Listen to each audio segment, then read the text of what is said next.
Hi everybody, welcome to our discussion on this topic, which is financial instruments. Within this topic we're going to talk about a part of the definition of the word derivatives.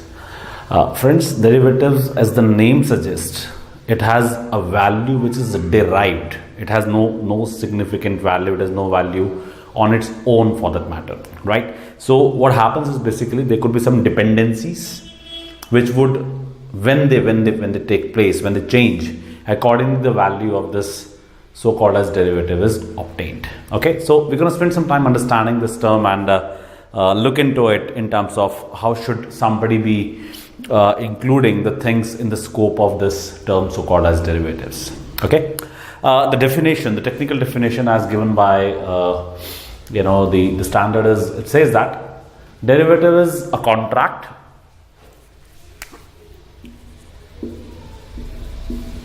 whose value changes in response to the changes in specified interest rates or financial instrument price or commodity price or foreign exchange rate and a lot more of those things. Okay, so what we are saying is you are entering into a contract. You are entering into a contract with another party, and this contract on its own has no value. But if something happens to some related variables, if the value of those variables change, this contract would start creating a value of its own. Okay, now this value can be a positive value and this can be a negative value as well for you. It means that if I am having a positive value for the contract, it safely means that the other party would land up having a negative value. So it's a zero-sum game, right? Both parties simultaneously do not stand to gain or lose either. Okay, so when I say that I'm looking at a derivative, we first of all want to say that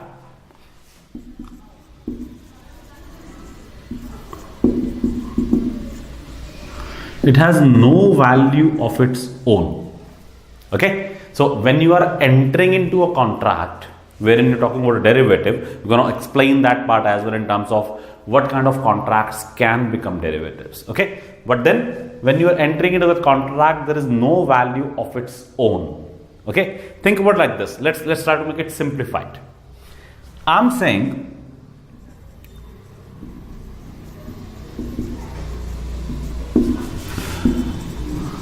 market interest rate is 10%.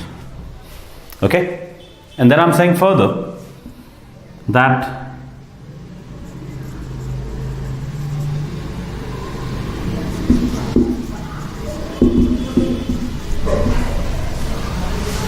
I'm telling, let's say, my customer that I'm supposed to receive $100 from him today. Okay, all right. The market interest rate is 10%. So I might want to tell him, give me $100 today or give me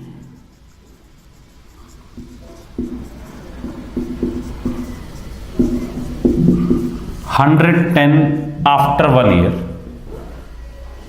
These two values are exactly the same, right? Whether you receive 100 today or you receive 110 after 1 year's time, this amount has no difference between the two with respect to the interest rate involved. Okay, but then that is something which is happening on day one. All right, let us say if the agreement takes place where we say that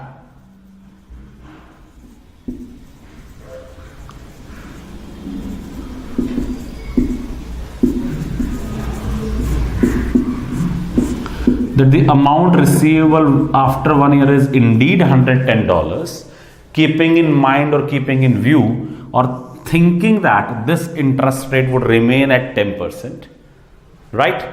After this agreement has been entered into, so there is no reason why this agreement will not be getting executed. There's no reason why this contract can be cancelled just like that. Okay, so what I'm saying is, today I tell my customer, so you need to pay me $110 after 1 year, but the market rates, the interest rates now differ. Okay, suddenly a new monetary policy has been announced by the central bank and the interest rates have changed significantly, and let us say that this rate goes to 12%. All right. Now, the problem with this contract is what? I would have received 100 today. I'm going to receive 110, but effectively, since the interest rates has increased, I stand to lose. I would have otherwise received 112 after 1 year, right? But because of the contract, I'm only receiving 110. Okay, so instead of 112, if I'm going to receive 110, it means that now this contract has of course, a negative value for me and a positive value for the counterparty here. Okay, I stand to lose, that party stands to gain. All right. So when you say that this contract has started creating value, it is actually happening because there was some dependency on interest rates, right? There was some dependency on the interest rates, and when those interest rates changed, this contract started having a value, a negative value for me, a positive for the other one. It could also have been the other way around, depending on the interest rates. Okay, so when I say that, I'm looking at any such kind of a contract. We are saying a derivative is a contract which does not have a value of its own, but rather it creates a value. The value would be arising, positive or negative, in response to the changes in specified, let's say, interest rates. Okay, so if I say that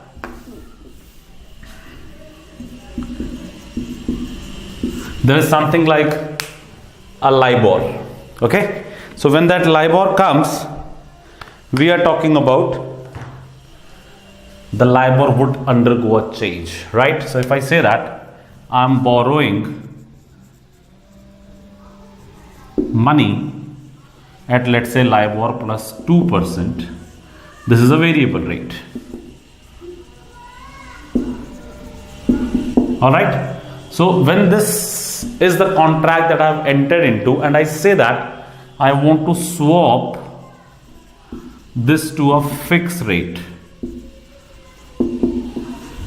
Okay, let's even talk about that in a minute in terms of what I'm trying to achieve here. So when I say that I'm swapping it to a fixed rate, which is, let us say, 6%. Okay, here we are saying that today, in a very layman's term, LIBOR stands at 4% and my borrowings have an interest rate of 4 plus 2, which is 6%. This is my original contract.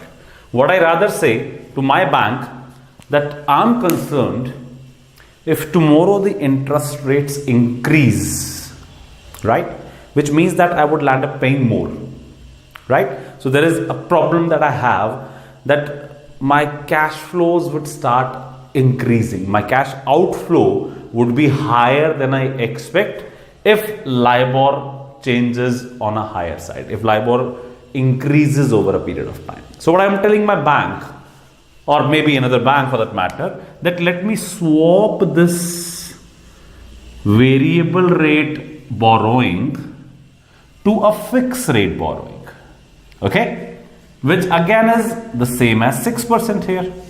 So whether you take L plus 2, which is 6, or you take fixed today, which is again 6, it does not matter, right? There is no problem with that, as in, because now if you see a difference between the two, there would be arbitrage opportunities. Of course, they do not exist in real life, or even if they do, they exist for a very limited amount of time, very specific period. Okay, so what I was saying now is, today when I move from a variable to a fixed rate through something like an interest rate swap, I'm saying this contract has no value, because whether today I pay L plus 2 or I pay a fix of 6, it is one and the same thing, right? But it is quite natural to believe, quite obvious to say that L will change, LIBOR will change. Today it is sitting at 4, it might go up, it might go down. And then that is where you start evaluating whether that contract is giving me a positive value and simultaneously a negative value to the other party, or vice versa. Is it okay? So what I'm trying to say here is that the derivative does not have anything on its own. It creates its value. The value keeps on changing depending on the underlying. Okay. So this is another word that is important to understand. Underlying. Okay. We are saying that there is a dependency. There is a variable which creates value to the term derivative. There is a variable that creates value to the contract there, and accordingly we are saying the derivative on its own does not have a value, but it would change in response to that underlying or a dependent variable, which could be an interest rate like LIBOR, financial instrument price, it could be a share, okay, it could be a commodity price like oil, it could be a foreign exchange rate. We are talking about, of course, let's say dollar versus sterling, dollar versus euros, whatever index of price or changes. You may have your consumer price index. It could be a credit rating or credit index. Let's say there are credit ratings issued by different agencies. So AA plus, AA, BB plus, and all that stuff. So there are derivatives like credit default swaps, the value of which would be dependent upon these kind of ratings, or could be any other variables also. It could be, let's say, in relation to weather as well, degree of temperature in a particular location. Okay, so all these things, the changes in those variables, the changes in those underlyings would now start creating a value to the contract which originally was at a nil value. Okay, so when we say this, we are safely saying that anything which does not have a value of its own to begin with, but its value would arrive, its value would be created, positive for one, negative for another, or negative for one, positive for another. That is where you start calling it as a derivative, as one of the features of derivatives. All right, the standard gives us a more extended form of derivatives. We'll talk about some more details on that, where we say it may also relate to a non-financial variable. Okay, let's talk about that in a minute. But we are saying that the variable is not specific to a party to the contract. We are talking about something like a non-financial variable. So far, whatever examples we try to talk about, mentioned about something in financial terms, right? So when we said that there is a LIBOR, we have mentioned interest rates, a financial variable. Okay, then we said financial instrument price, share prices, of course, yet another financial, let's say, variable. Commodity price, oil, gold, silver, aluminium, all these are again financial. Foreign exchange rates, of course, clearly a financial variable. Index of price or rates, you have your inflation index and things like that. They're all again examples of financial parameters. Credit rating, credit index, again some come in the same form. But when I look at something like a non-financial variable, I'm saying I protect myself, or let's say I protect, or I wish to protect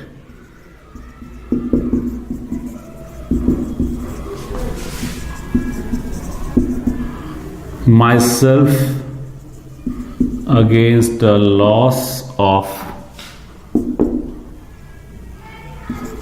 value in assets, let's say factory against an earthquake. I wish to protect myself against a potential loss of value in the assets of factory, let's say in case an earthquake arises. Okay, here you're talking about an earthquake and you're talking about a loss in the value of assets. Both are non-financial parameters, both are non-financial variables. My factory, of course, is non-financial variable specifically. So these kind of contracts are not derivatives. Here we are saying it is specific to the party to the contract. This factory is very much specific to the party to the contract here. So what we are saying is now this is not going to be classified as a derivative, but this could very well be covered within the scope of an insurance contract. Okay, right? As against this, when we say there is something like a financial variable, okay, so if I say that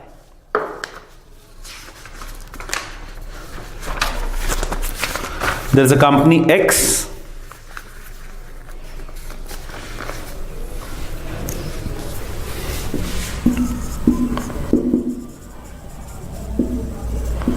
based out of the US. Okay, there's a company X that is based out of the US. It sells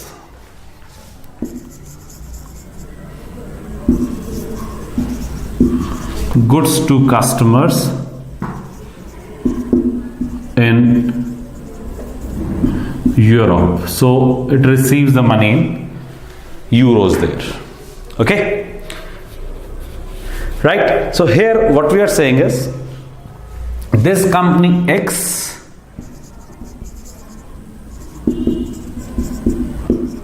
enters into a contract to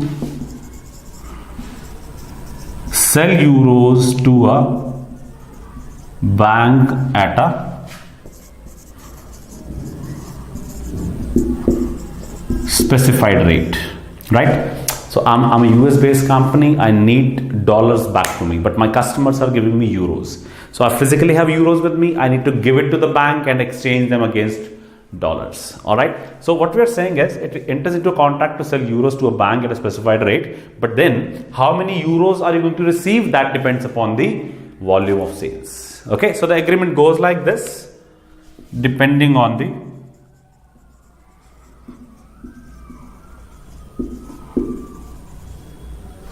volume of sales. Whatever sales is, for example, let's say X is able to make in euros. Now this is specific to X. This is specific to the party to the contract. However, it is not a non-financial variable. Sales, money coming in is essentially a financial variable, and that is where this contract